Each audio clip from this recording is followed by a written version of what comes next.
নমস্কার বন্ধুরা, welcome back to my channel Jyotisagar again. তো তোমরা সবাই কেমন আছো? আশা করছি ভালো আছো। আমরা মোটামুটি ভালো আছি। তো এখন থেকে ব্লগটা স্টার্ট করছি, বলতে এখন বাজে সন্ধ্যা 6টা থেকে ব্লগটা স্টার্ট করছি। বড়দের প্রণাম জানিয়ে, তো ছোটোদের আমার অনেকটা ভালোবাসা জানিয়ে। তোমরা তো দেখতে পেয়েছো যে আজ ছিল আমার ননদের বিয়ে, আর সারাদিনের আমি ব্লগ শেয়ার করেছি। এখন রাতের যে ব্লগটা সেটা শেয়ার করা হয়নি, কারণ অনেক বড় ভিডিও হয়ে যাবে। তো এই ব্লগে কিন্তু পুরো একদম বিয়ে, তারপর শুভদৃষ্টি, মালা বদল সব কিছু একদম, তারপরে হচ্ছে মেয়ে বিদায় থেকে শুরু করে যা কিছু আছে এই ব্লগে শেয়ার করব। তো স্কিপ না করে দেখতে থাকো, অনেকটা কিন্তু ইন্টারেস্টিং হতে চলেছে।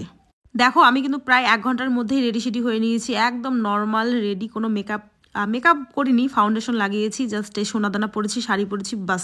তোমাদের দাদাভাই থাকলে হয়তো বা আরও অন্যরকমভাবে সাজতাম, পার্লারে গিয়ে সাজতাম, কিন্তু যেহেতু তোমাদের দাদাভাই নেই, এমনিতেই আমার সাজগোজ বেশি পছন্দ না, ভালো লাগে না, আর ও নেই তো আরও একদম। দেখো, সাদামাটা করে কিন্তু আমি রেডি হয়ে নিয়েছি। দেখো, তারপরে কিন্তু আমরা বিয়ে বাড়িতে চলে এসেছি, আর এখানে আমার অনেক মামি শাশুড়িরা এসেছে। তো সবার সাথে প্রথমে এসে গল্প গুজব করলাম, আর তারপরে দেখো কফি খাচ্ছি। আর সত্যি কথা বলতে, আমার বিয়ে খেয়ে এত শরীর খারাপ, সর্দি, কাশি, জ্বর, মানে বলে বোঝাতে পারবো না। খুবই কষ্ট করে তোমাদের সঙ্গে ব্লগটা শেয়ার করছি, একটু ধৈর্য ধরে দেখো। এই যে বোন, দেখো বোনকে নিয়ে এসেছিলাম, তো বোন আর আমি দুজনে কফি খাচ্ছিলাম। তারপরে এই যে ননদের কাছে আসলাম, ও দেখলাম মানে কি আসার সাথে সাথে বসে পড়েছে ওই স্টেজের মধ্যে। তারপরে দেখো ওর সাথে একটু গল্পগুজব করছিলাম। ও বলছে, দেখো বৌদি কীরকম সাজ হয়েছে। তো প্রথমে দেখো ও কিন্তু উপরে সোলার মুকুটটা পরেনি। তারপরে আমি বললাম যে সোলার মুকুটটা পরো, না হলে ফুটছেই না। মানে একটা যে নতুন বউ, এখন তো সোলার মুকুট ছাড়া নতুন বউকে ফোটেই না, সত্যি কথা বলতে। তারপরে কিন্তু ও এই যে ঘরের মধ্যে এসে কিন্তু সোলার মুকুট পরে নিয়েছে। আর এই যে দেখো, আমি এখানে একটু মানে এই ডেকোরেশনটা একটু করছিলাম, আর ওই যে দেখো সোলার মুকুট পরে নিয়েছে। তো দেখো, এখন লাগছে না বউ, একদম ফাইনাল বউ লাগছে না।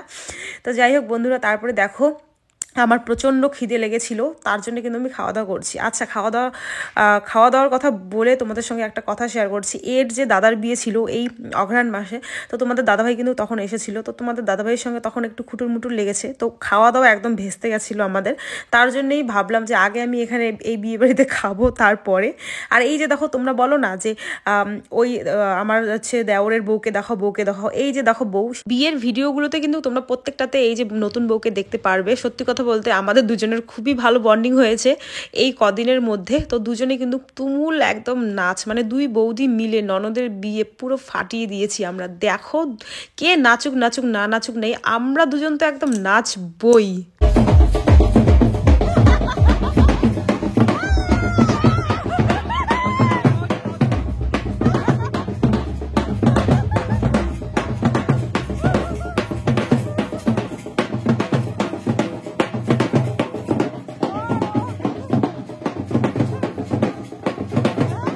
তোমরা তো দেখতেই পেলে, বর হচ্ছে এন্ট্রি নিল। এখন এখানে গেট ধরা হবে, পা ধোয়ানো হবে, তারপরে শাশুড়ি মা এসে, মানে মাসি শাশুড়ি আমার, তার হচ্ছে শাশুড়ি এসে এই যে প্রদীপ দেখাবে, মিষ্টি মুখ করাবে, জল খাওয়াবে। তো আমাদের বাঙালিদের তো বোঝোই অনেক অনেক রিচুয়াল থাকে, মানে পদে পদে রিচুয়াল।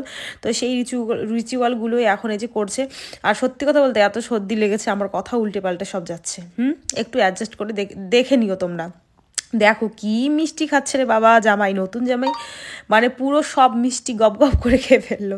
তারপরে এই যে দেখো, এখন হচ্ছে বর হচ্ছে বিয়েতে বসে পড়েছে, আর যে মেশো, দেখো আমার মেশো শ্বশুর এখন সম্প্রদান করতে বসে গেছে। আর দেখো এইদিকে আমরা মেয়েকে লুকিয়ে লুকিয়ে মার কাছে নিয়ে যাচ্ছি, কারণ হচ্ছে এই ঘর থেকেই, মানে মায়ের কোল থেকেই কিন্তু মেয়ে কিন্তু বিয়ের পিঁড়িতে বসবে। এটা কিন্তু আমাদের বাঙালিদের প্রত্যেকজনেরই একই রকম নিয়ম, খালি এখানে কিছু কিছু হয়তো একটু নিয়ম আলাদা আছে, কিন্তু লাস্ট কিন্তু মেয়ে যখন বিয়ে করতে যায় তখন কিন্তু এইভাবে মায়ের কোলে বসেই কিন্তু বিয়ে করতে যায়।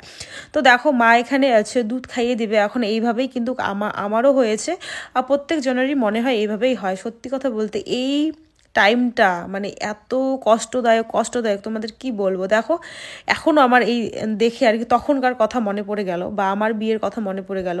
মানে মাসি এত কান্না করছে, কি বলবো। আর মানে এত করুণ সুরের কান্না, মানে তোমাদের বলে বোঝাতে পারবো না। এত মানে মায়ের একটা মেয়েকে, মা সেই 10 মাস 10 দিন পেটে ধরে মানে জন্ম দিয়েছে, তারপরে এত বড় সে মানে করেছে, এখন তাকে কিন্তু একটা পরের ঘরে মানে দিতে হচ্ছে, মানে এর থেকে তো বেদনাদায়ক সত্যি কথা বলতে আর কিছু হতেই পারে না। কিন্তু মেয়েদের এটাই ভবিতব্য, এটাই ভবিষ্যৎ, এটা করতে হবে, প্রত্যেকটা মেয়ে বা ছেলেকে বিয়ে তো করতে হবে, তাই না বলো, পরের ঘরে তো যেতেই হবে।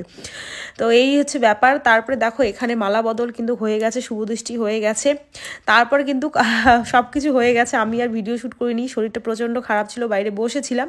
এখানে দেখো লাস্টে আমাদের না একটু ওই জল ছিটানো একটা নিয়ম থাকে, তো সেই জল ছিটানো নতুন বাবা মা করে ফেললো। আর এখন দেখো 7 পাক ঘোরা হবে, তো তার জন্য কিন্তু সবাই রেডি শেডি হচ্ছি। আর আমাদের বাঙালিদের বিয়ে তো বোঝোই কত রিচুয়াল, আর যদি আমি স্প্লিট না করে দিই ব্লগটা অনেক বড় হবে, তার জন্য কিন্তু দেখো পুরোই স্প্লিট করে দিয়েছি। আর এই যে সবাই উঠে পড়েছে, আর ওই সাইডে তো নাচানাচি শুরু হয়েছে, আর আমরাও কিন্তু এখন এই তো মানে নাচবো, তার হচ্ছে প্রস্তুতি এখন চলছে।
বলো কিরকম নাচ দেখলে? সত্যি কথা বলি, আমার কিন্তু মেসো শ্বশুর বলেছে যে ভালো বাজনি পাওয়া যায়নি, তো বাজনিগুলো তো দেখোই, মানে দেখছো একই রকম গান দিচ্ছে। তো আরও আমার তো ভিডিওতে আর কি অনেক বিয়ে দেখেছো, তো তখন দেখো বাজনিদের গান কি সেই গান দেয়। তো এই বাজনি কাকুরা সেরকম গান দিতে পারছে না, কারণ নতুন, এরা নাকি নতুন আর কি শিখেছে। আর এই সিজনে মানে এই ডেটটাতে অনেক বিয়ে ছিল বলে ভালো বাজনিও পাওয়া যায়নি। আমি কিন্তু এখন কিন্তু ওই ঘরের ভিতরে আছি, আর বোন কিন্তু বাইরে ভিডিও করছে, আমি হচ্ছে গেট ধরেছি। আর দেখো তোমরা, রাতে কিন্তু সিঁদুর পরানো হয়নি, তো সিঁদুর দান কিন্তু কাল ওদের বাড়িতে যখন সকালবেলা স্নান করাবে, মানে সূর্যকে সাক্ষী রেখে সিঁদুরটা পরাবে। আমার বিয়েতে রাত্রিবেলায় চন্দ্রকে সাক্ষী রেখে সিঁদুরটা পরানো হয়েছে। তো দেখলাম একটা জিনিস, তো এই বাড়িতে যেরকম বিয়ের নিয়মটা হলো, আমার বাবার বাড়িতেও সেম বিয়ের নিয়ম, কিন্তু আমার ওই রাত্রিবেলা যে সিঁদুরটা পরানো হয়েছে সেটা আমার শ্বশুরবাড়ির নিয়মে পরিয়ে দিয়েছিল, কিন্তু আমার বাবার বাড়ির নিয়মেও কিন্তু পরের দিন হচ্ছে সিঁদুর দান, মানে সকালবেলা যে স্নান করায় শ্বশুরবাড়িতে গিয়ে, তখন কিন্তু সিঁদুর দানটা হয়। তো যাই হোক, যার যেরকম নিয়ম, তাই না বলো? তো এই হচ্ছে ব্যাপার। তো এই যে দেখো আমরা টাকাও নিয়ে নিয়েছি, আর গেটটাও তারপরে খুলে দিয়েছি। তো গেট খুলে দেওয়ার পরে আরও একটা ধামাকা নাচ আছে, কি করা যাবে, আমরা তো হচ্ছে নাচুনি মানুষ, তাই না বলো? গান যেমনই হোক সেইভাবে অ্যাডজাস্ট করে কিন্তু আমরা সবাই নাচি। তো আরেকবার নাচটা দেখো।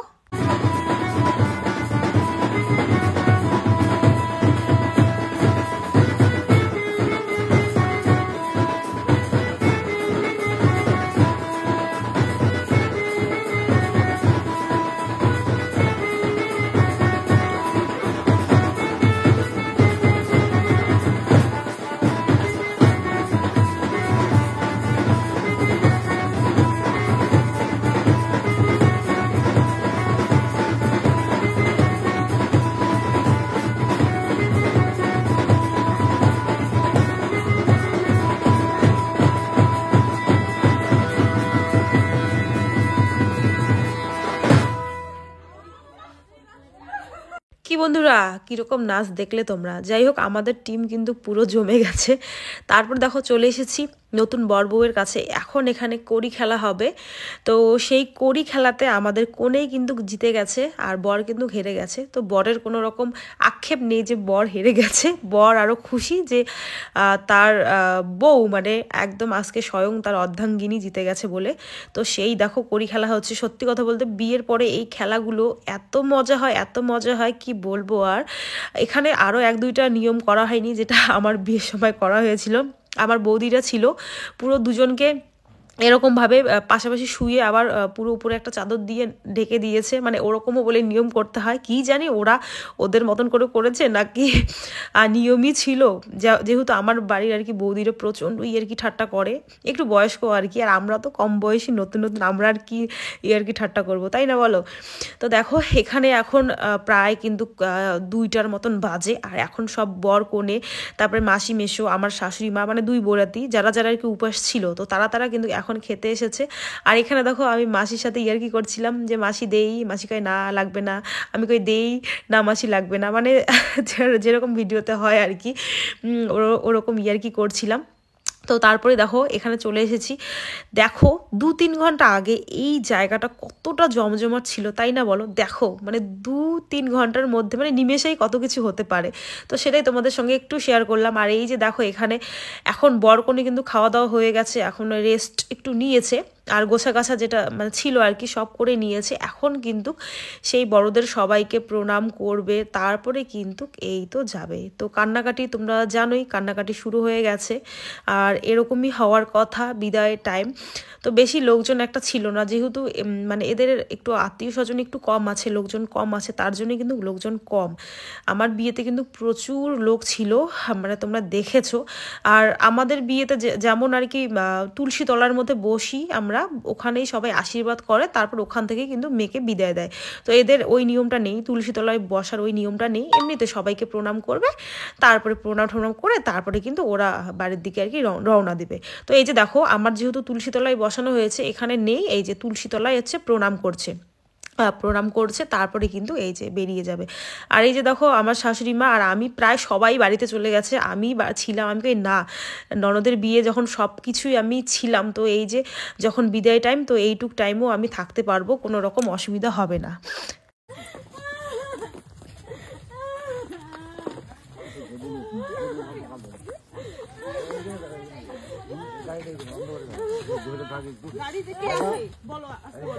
বাবা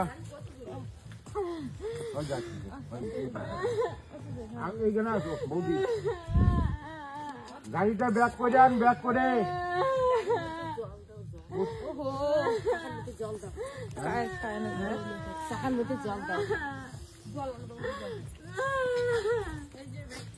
গাড়িটা দেখো গেটের সামনে এসেছে। এখন বাজে প্রায় 3টের মতন। আর সবাই ক্লান্ত, সারাদিন বলো এই কদিনের পুরো ধকল, সবাই ক্লান্ত। তো বর কনেকে গাড়ির ভিতরে বসানো হয়েছে, এখন কিন্তু গাড়িটা মানে ছাড়বে। তো এই ছিল আমার ননদের বিয়ের ভিডিও। কেমন লাগলো তোমাদের অবশ্যই কমেন্ট করে জানাবে। এটা একটা স্মৃতি হয়ে থাকবে, ননদের বিয়ের ভিডিওর স্মৃতি। তো যেইটুকু শেয়ার করতে পেরেছি, আমার পক্ষে সম্ভব হয়েছে সেইটুকুই তোমাদের সঙ্গে শেয়ার করেছি। তো চলো এখন কিন্তু এই যে নতুন বর কনেকে বিদায় দিয়ে আমরাও কিন্তু বাড়ি চলে যাব। আর বোন আছে, বোনেরও ঘুম পেয়েছে, তো ওকে বলেছি বোনু একটু দাঁড়া, এই তো কনেকে বিদায় দিয়ে আমরা চলে যাব। তো এই যে বড়ও চলে গেছে আর আমরাও কিন্তু এখন পিছনে একদম বাড়ি চলে গেছি। তো চলো বন্ধুরা আজকের মতন টাটা, নেক্সট ভিডিওতে আবার কিন্তু তোমাদের সঙ্গে দেখা হচ্ছে।